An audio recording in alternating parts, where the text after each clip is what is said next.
गजराज और मूषक राज की कथा। एक बार की बात है, किसी नदी के किनारे एक शहर बसा हुआ था। एक बार वहाँ बहुत बारिश हुई, जिससे नदी ने अपना रास्ता बदल लिया।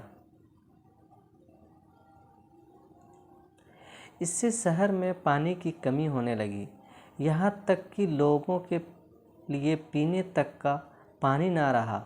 धीरे धीरे लोग उस शहर को छोड़कर जाने लगे और एक वक्त आया जब पूरा शहर खाली हो गया और वहाँ सिर्फ चूहे ही रह गए। चूहों ने वहाँ अपना राज्य बसा लिया। एक बार वहाँ की ज़मीन से पानी का एक स्रोत फूटा और वहाँ एक बड़ा सा तालाब बन गया। दूसरी ओर उस शहर में कुछ ही दूरी पर एक जंगल था, जहाँ कई जंगली जानवर रहते थे। उन जानवरों के साथ कई हाथी भी वहाँ रहते थे, जिनका राजा था गजराज नाम का हाथी। एक बार की बात है, वहाँ भयानक सूखा पड़ा। सभी जानवर पानी के लिए हाहाकार मचाने लगे। भारी भरकम हाथियों की भी बुरी हालत हो चुकी थी। हाथियों के बच्चे बिना पानी के परेशान होने लगे थे। इतने में गजराज का दोस्त चील वहाँ आया और उसने खबर दी कि खंडहर बने शहर में एक पानी का तालाब है। यह सुनते ही हाथी अपने बच्चों और बाकी साथियों को लेकर शहर की तरफ चल पड़ा। कई हाथी उस ओर चल पड़े। रास्ते में चूहों का शहर भी पड़ा। उन विशाल हाथियों के पैरों तले कई चूहे दबकर मर गए। इतना ही नहीं, हाथी फिर उसी रास्ते से वापस आए और कई और चूहे फिर मारे गए। ऐसा कई दिनों तक चलता रहा और इस बात की खबर चूहों के राजा मूषक राज तक भी पहुंची। वो इस बात को लेकर बहुत चिंतित हुआ। उसके मंत्रियों ने मूषक राज को कहा, महाराज, आपको जाकर गजराज से इस बारे में बात करनी चाहिए।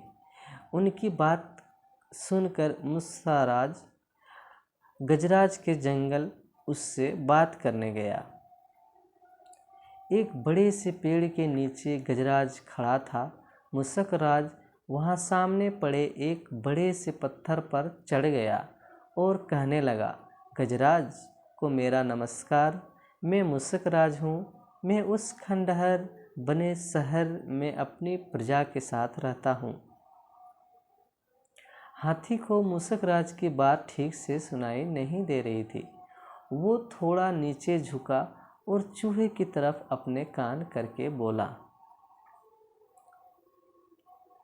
हे नन्हे प्राणी, आप कुछ कह रहे थे, क्या आप फिर से कहेंगे?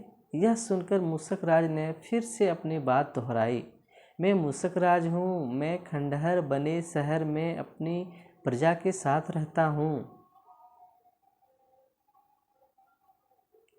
आप और आपके अन्य हाथी मित्र जब भी तालाब की ओर जाते हैं तो कई चूहे आपके पैरों तले दबकर मर जाते हैं।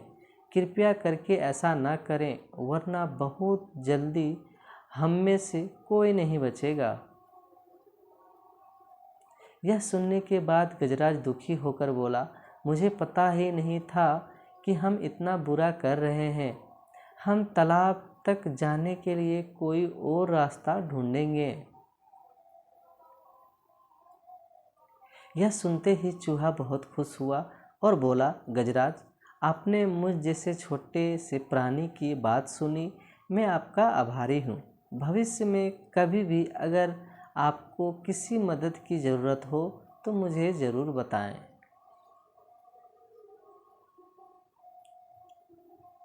गजराज ने मन में सोचा कि यह इतना छोटा सा जीव मेरे किस काम आएगा, इसलिए उसने चूहे को मुस्कुराकर विदा किया। कुछ दिनों तक सब कुछ ठीक चल रहा था। फिर एक बार पड़ोसी देश के राजा ने अपनी सेना को मजबूत करने के लिए हाथी रखने का फैसला किया। राजा के मंत्री और उनकी सेना ने जंगल में कई हाथी पकड़े। हाथियों के पकड़े जाने की चिंता गजराज को सताने लगी। एक रात गजराज इसी चिंता में जंगल में टहल रहा था कि अचानक उसका पैर सूखी पत्तियों में छिपाए जाल पर पड़ा और वह जाल में फंस गया। हाथी जोर जोर से चिंघाड़ने लगा, लेकिन कोई उसकी मदद के लिए नहीं आया। इसी बीच एक भैंस ने हाथी की आवाज़ सुनी। वो गजराज का बहुत आदर सम्मान करता था, क्योंकि एक बार गजराज ने भैंस को गड्ढे से निकालकर उसकी जान बचाई थी। गजराज को जाल में फंसा देख वो बहुत चिंतित हुआ और बोलने लगा, गजराज, मैं आपकी मदद के लिए क्या करूं? अपनी जान देकर भी आपकी मदद करूंगा गजराज।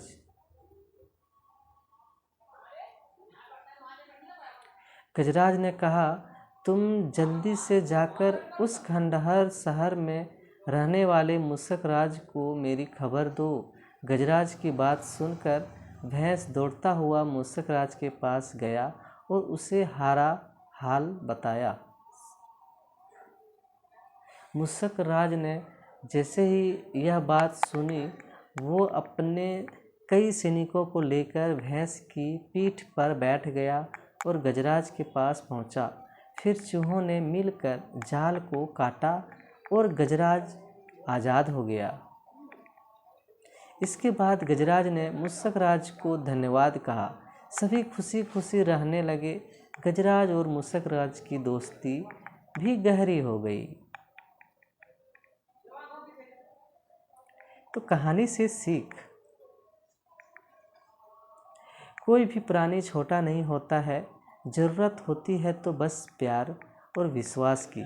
आपसी प्यार हर तरह के दुखों को दूर कर सकता है।